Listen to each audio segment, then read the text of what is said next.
What up, nerds? Welcome back.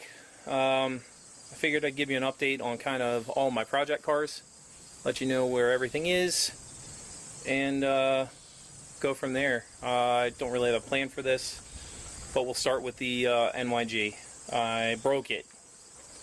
It was running killer, it was running amazing, and then I was leaving a concert, I floored it, it started acting funny, I limped it home, and took the head off the next day, and this is what I found. So first off, found this broken piston, and I didn't really inspect it, but that piston was broken and that piston was broken.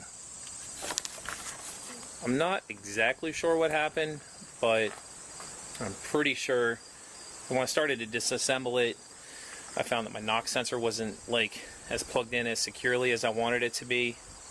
So I think that my knock sensor wasn't plugged in great, and the tune was extra spicy, and it just made a bad combo. I couldn't hear any knock, but also the car was super loud.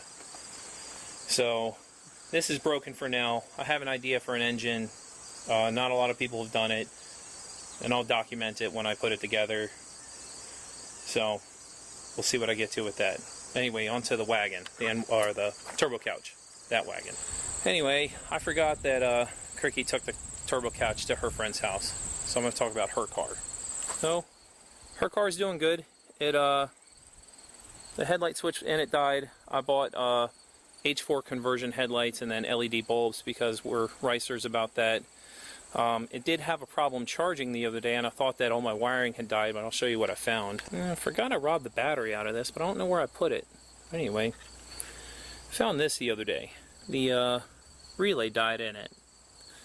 It got water inside of it. That caused it to not charge. So I'm just going to replace the relay and then hopefully fix that issue. I'm going to go through and actually fix all the headliner and the window regulators and all that stuff. I have the parts to do it. I just have been forgetting because I don't really drive it a lot. I just, drive it around town. We've only put maybe 1,000 miles on it. But anyway, on to Cricky's car.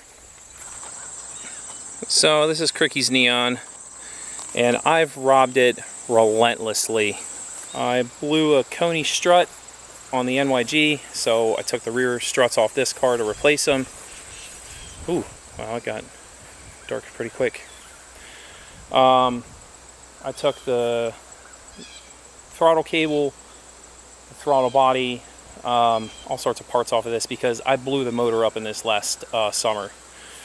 So my plan is I have a dual cam block in the garage. I'm going to take the head off of this, put it on the dual cam block, slap it back in her car.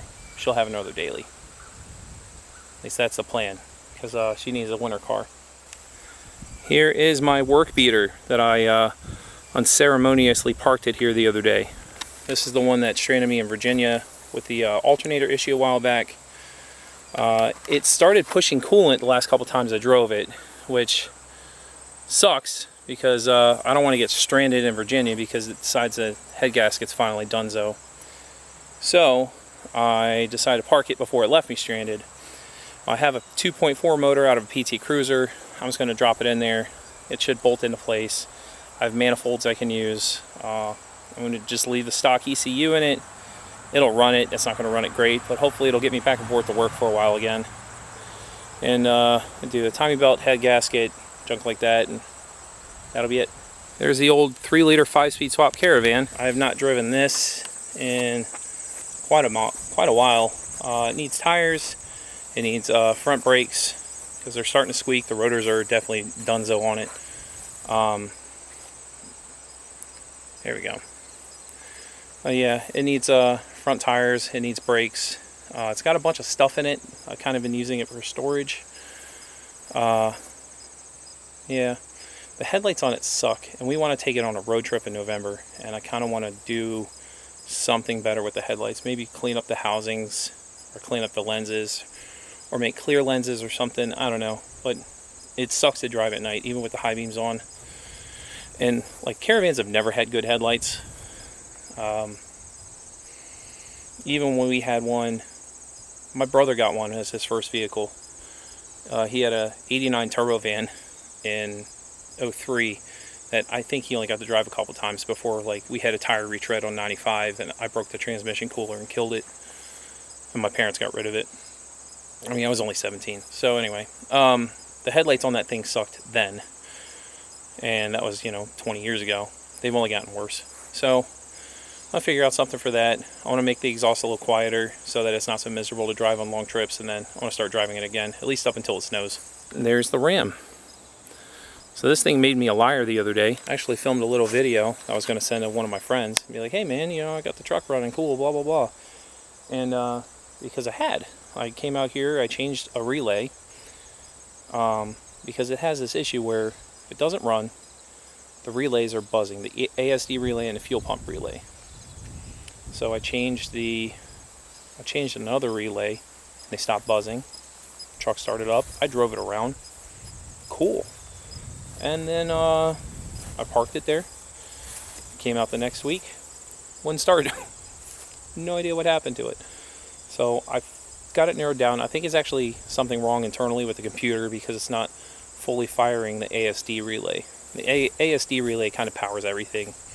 It gets a signal from the computer to turn on everything else.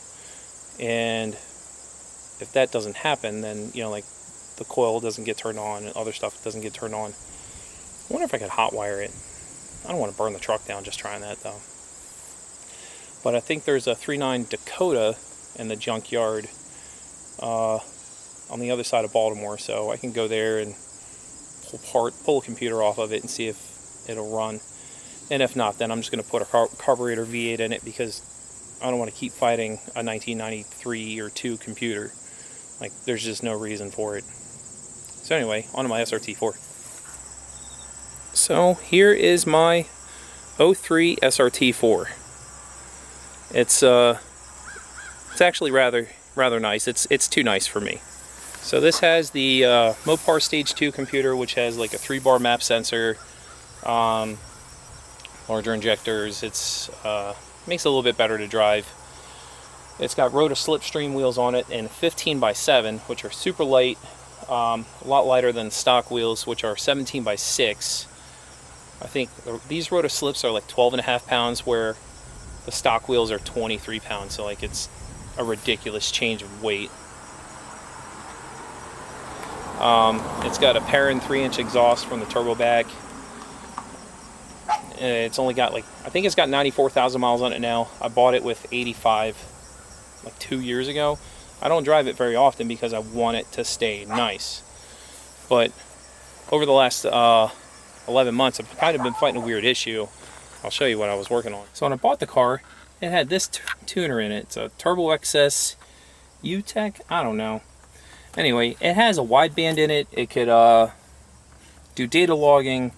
It would also, it was a map clamp basically. It would modify the map signal.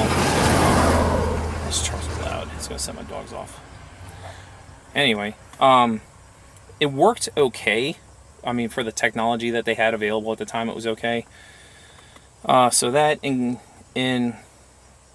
conjunction with the Stage 2 computer, which is a 3-bar map sensor, and then the e-boost boost controller, was kind of how they did their tuning back in like 06, 07. I mean, it's better than the Game Boy setup that a lot of people used.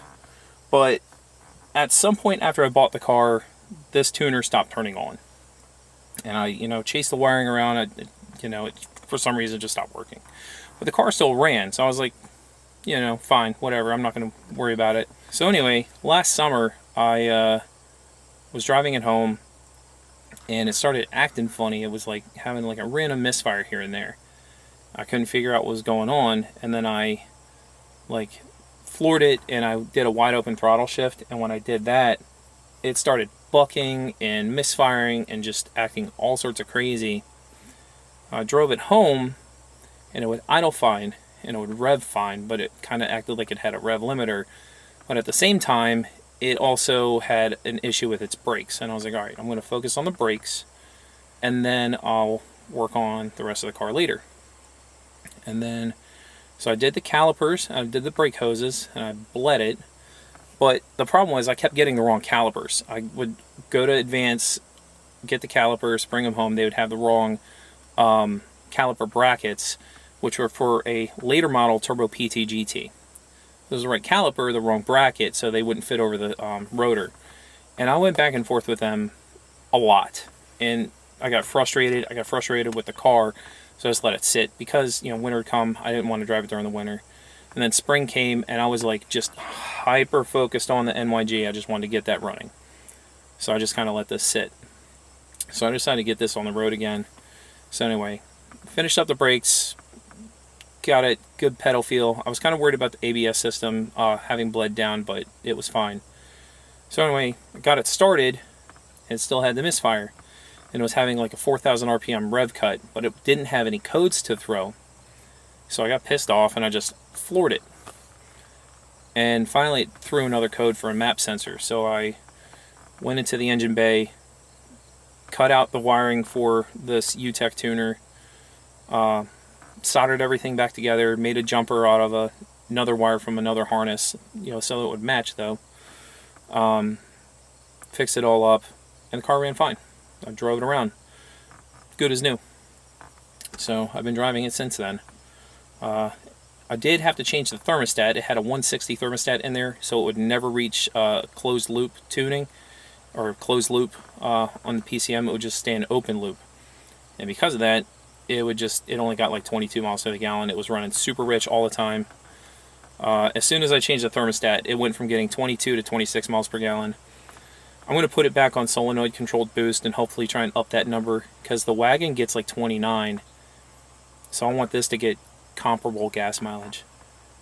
But anyway, that's what I've been doing with this. I'm driving it again. I want to take it to the track. I'm probably going to go to the last weekend of Cecil County with it, but you know, start doing the little things here and there to this. Yeah, that's what we're doing with this. Well, I guess I can show you guys this. I scored another Dodge Omni that's in even worse shape than this one. It had a custom paint job. It was SRT 4 swapped at one point, but it's really rusty underneath. It's pretty much a goner. I'm not sure what I'm going to do with it. Probably going to take body panels off of it and then, I don't know, maybe turn it into a trailer or something. Try and get some use out of it, but it is rough. It's very rough right now. So, but it's, you know, parts car for something, and maybe I'll get to it in the spring, because I want to drive the other Omni next year. Cricky really wants to drive the Omni. She loves hatchbacks, so it would be cool to have one. Plus, my parents had one back in the day. And I know they're junky cars, they're pieces of junk, but I like junk. So anyway, that's what's up with that. I'll see if I can get some pictures of what I have going on in the turbo couch to put in here, but I don't have it here to take video of. Alright, so Cricky came home, so I can do a quick tour of what Greg did to the wagon. But since Carlisle, it's been killer. So Greg redid all the intercooler piping for me. So that's the hot side. He moved where the intercooler entrance is. Over here, he had to move where the computer is, and I haven't figured out a permanent solution for this yet. He moved where the cold side exits out, did a custom mount, or a custom pipe there, and then moved the flange for the blow-off valve. And then he found a bunch of holes in the intercooler, fixed them up, and then also did the mounts on this. So if I need to work on it, I'll actually be able to pull it off, where before you had to pull the whole front bumper off. So it's just way cleaner. It's straight now. It's just so much nicer this way. But that's kind of what I got going on. Let's see what I can get done here soon. I really got to send the paperwork off to Vermont, do that Vermont loophole thing to get a title for my Ram, so I'll at least be a little more motivated to fix it. So anyway, I had to go cut my lawn because the township's getting on me for it.